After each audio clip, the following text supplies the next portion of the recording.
This morning I come to you from Guam to start off the Creative Arts Therapy Summit, where Erica Hornthal has tasked us to do lives.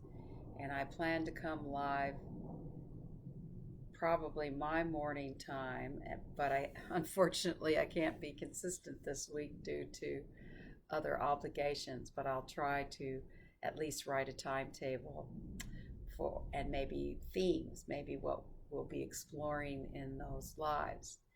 But today, because the big event of the coronavirus has spread the world, it is a pandemic, and I just found a link that there is a Saint Corona, and she is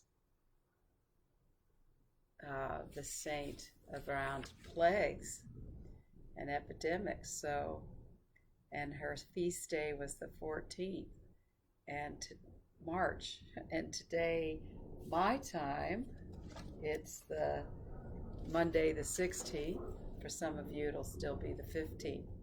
But because I'm in Guam and this is where America starts its day, which and starts the week, even though we're way out in the middle of the Pacific and we're much more closer to Asia. It's one of these funky things. Well, Guam just received word last night from the governor that we have our first 3 cases of coronavirus, and 2 are locals who arrived the 29th, maybe, came back from the Philippines on the 29th of February. So it's not tourists, which is what everybody's fear has been, but because America is, doing all kinds of measures, and where so many things are being canceled, and Italy's under lockdown. So I don't know how this is going to affect you and everybody, but I'm sure there's a great deal of anxiety, there's a great deal of fear, there's a great deal of not knowing the unknown. And coming from a position of having lived in Sicily, and I was quite isolated there, to be honest with you, so I come to you as a experience of being a stay-at-home mom and having had moments in my life of quite a bit of isolation. I think I have experience, and one of the things is that you really develop what you love. You develop what you love to do. If you're home all day, what are you going to do with that day, right? So that was the blessing for me is, I have a home practice with yoga and with dance, and I've got the props. I've got my a million yoga props, and so I think that that's part of what it gave me, that I can easily do my movement practices at home. So what's going to be the gift for you? I don't know. So because we are being asked to do quite a bit of social distancing, I just want to begin our exploration with self-touch, because I think if we're asked to social distance, it really impacts our level of oxytocin, the love hormone. So how can we continue to create the love hormone? Maybe you've got kids at home, maybe you've got a partner, so you might want a lot more touch during this time. I know it's really hard. My dad just moved into a nursing home, and so he's got to talk to people on the phone because in Louisville, that nursing home is locked down and family cannot visit at the moment. So let's just keep exploring that self-touch. Hi, Michelle. So I think self-touch during this time can help us when we're longing for hugs. I mean, I'm a very tactile, huggy person. So how do I satisfy those needs? So how can we bring in self-touch? So I'm just, bringing self-touch to my body.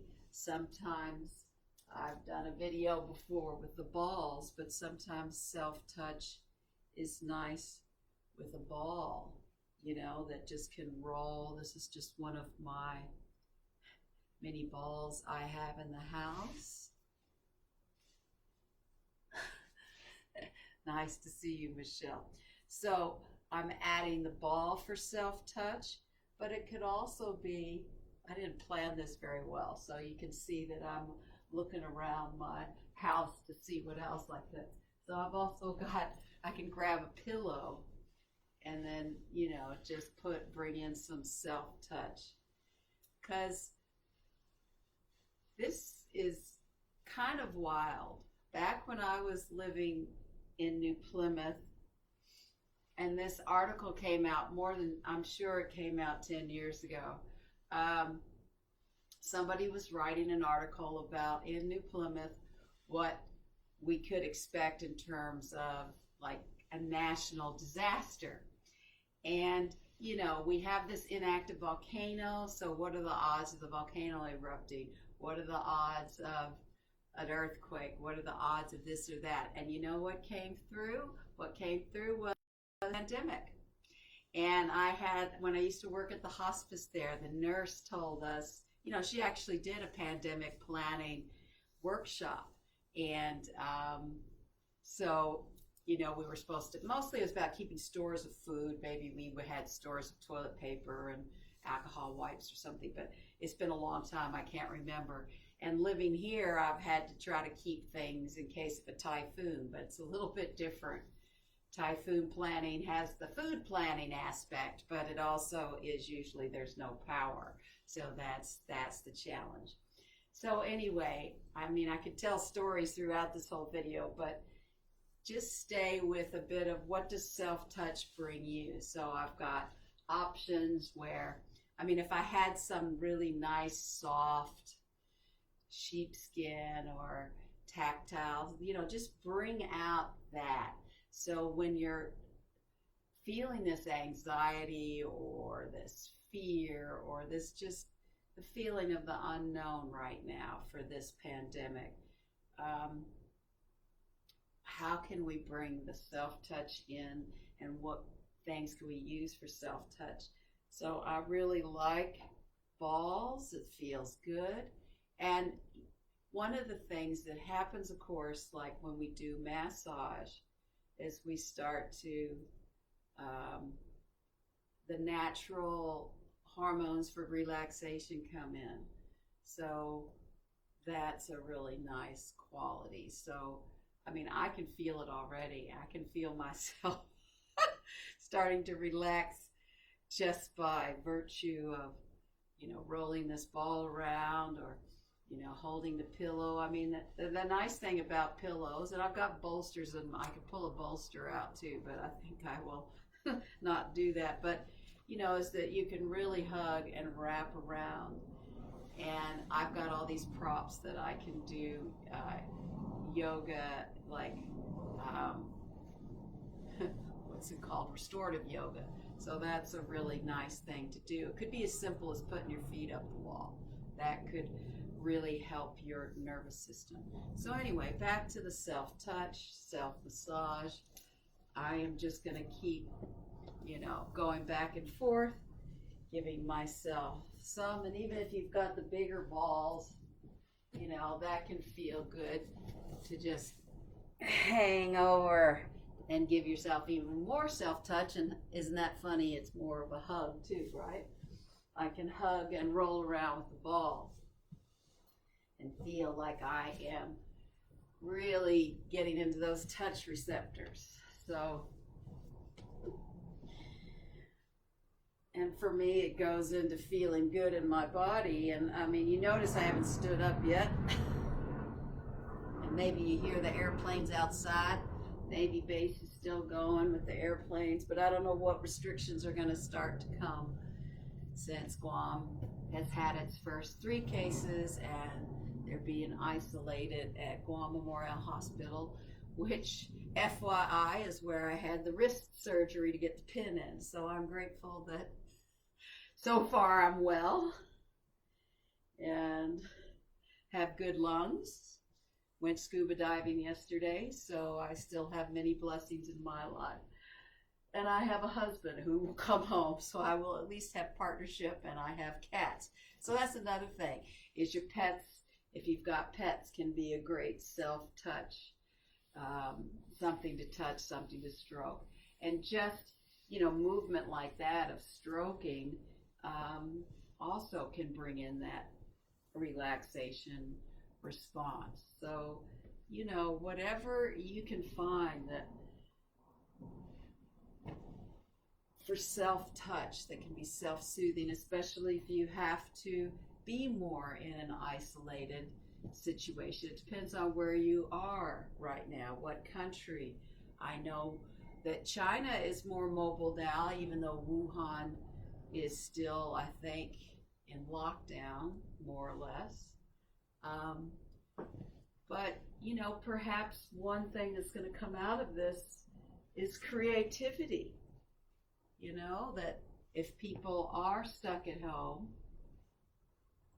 will you find other alternatives to explore? And because this is Creative Arts Therapies Week in the USA, so it's Creative Arts Summit Live. I'm doing Facebook Lives this week. We'll explore different things, and so maybe creativity will be a topic. Because this is all spontaneous, because I just listened to Erica talk about it yesterday, or maybe, it must have been yesterday. I haven't had time to plan, so I'm just doing this Facebook Live in response to the virus, because it is worldwide. It's affecting both of my countries, US and New Zealand. It's affecting my travel plans. I'm still sitting with, for me, the anxiety of the unknown for the rest of the year. Will I make a trip to see my family in the US stateside? Will I make a trip to New Zealand to do my teaching obligations and my retreat? I feel like the retreat's far enough away that at the very least I'll get there, but trying to plan anything on the airlines is pretty insane right now. Especially where I live, because I'm so isolated, and I would have to fly through Manila, through Japan, or through Korea. And as you can imagine, Korea they've actually been managing very well, because they had preparation planning, I guess, from the SARS epidemic. So anyway, when we think things don't impact us, we just live over here, so it's not us. And here I was thinking, I'm on this tropical island, and I do hear that heat kills this disease, which is good because it's very hot here. So if you're outside, those kind of surfaces, I think, are not going to hold the disease very long. But, I don't know. Who knows? This is such an unknown thing. So I'm trying to stay open-minded with it. So as you can see, I'm just enjoying the ball right now, but the self-touch can lead to further movement exploration, so I'm just kind of stretching through my body, but find whatever works for you. You might want music, you might do 2 self-touch things at the same time. So I'm leaning on the ball, rolling another ball down, so play with that. So there's so much you can do in your own movement process, in your own exploration with the self-touch. And then you can also bring more feeling into it too. You can really appreciate your body. You can really give yourself a lot of love and appreciation, because it's rough, and I can feel tears just thinking about it, because, it would be hard not to see my family. but I also have the blessing of being used to using these online formats to connect with people. So, on some level, I feel well prepared, believe it or not. It's very strange on some level, but I feel very emotional about it. So, I'm thinking of all of you who are impacted on so many levels, and it can be financial, it can be emotional. So, we really need to find a way to take good care of ourselves and take care of others, and really, as Jacinda Ard said the other day, and every other thing was wash your hands. And wash your hands with a lot of love, and you can sing to yourself while doing it. So make it a nice experience for yourself. So I'm pretending to wash my hands, but in reality, I will be washing my hands quite a bit. So anyway, I'm just sending my love out to you, and happy Creative Arts Therapy Summit Week, which is mostly, I think, in the USA, but I think anybody can join in. So that's it for the first live, and I'm going to come live every day. The times are probably going to be different. I think tomorrow I'll come live at 9 Guam time, which I think is 10 New Zealand. I think it's, no, 10 Australia, 12 New Zealand, and evening in the US, maybe 6 or something. But anyway, I will figure my schedule out and maybe some themes for this Creative Arts Therapies Week. So much love to you all.